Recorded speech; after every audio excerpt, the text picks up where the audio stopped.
la DG, qui est un service public de l'État, puisse disposer de concessions, de biens, meubles, immeubles, et que ça soit laissé à l'abandon.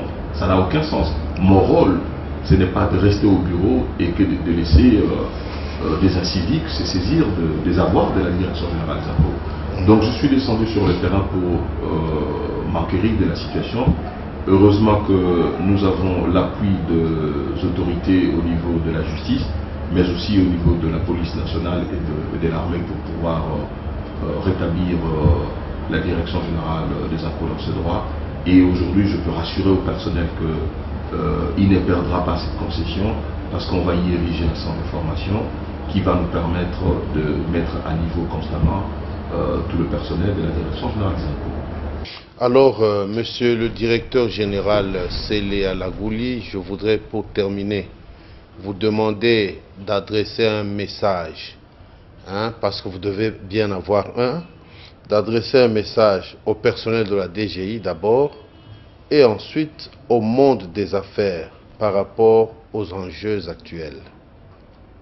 Je me rends compte que vous êtes déjà inscrit dans le cadre de nos deux priorités parce que vous n'avez ciblé que le personnel et le monde des affaires. Absolument. Merci bien, merci beaucoup.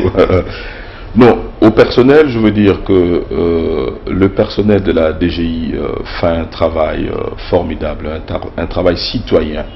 Parce que chaque jour quand je me lève... C'est un encouragement. Mais bien entendu... Quand le chef de l'entreprise dit cela d'un travailleur, vraiment ça le remonte. Je suis fier de mon personnel, bien entendu. Donc ils font un travail citoyen.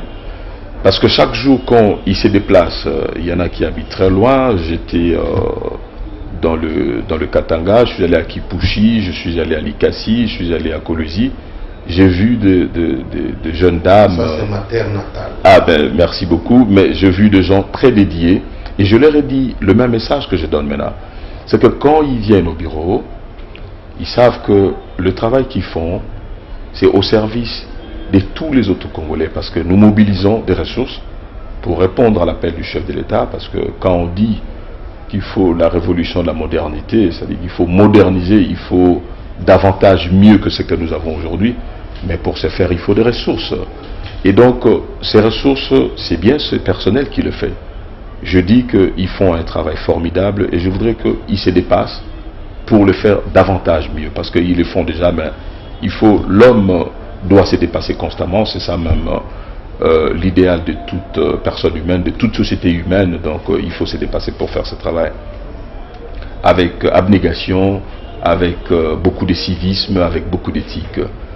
Au monde des affaires, nous devons pactiser, nous devons aller vers ces partenariats, nous allons le faire, organiser des matinées fiscales pour que nous ayons une meilleure compréhension, de manière que tous les contribuables puissent s'acquitter de leurs obligations fiscales.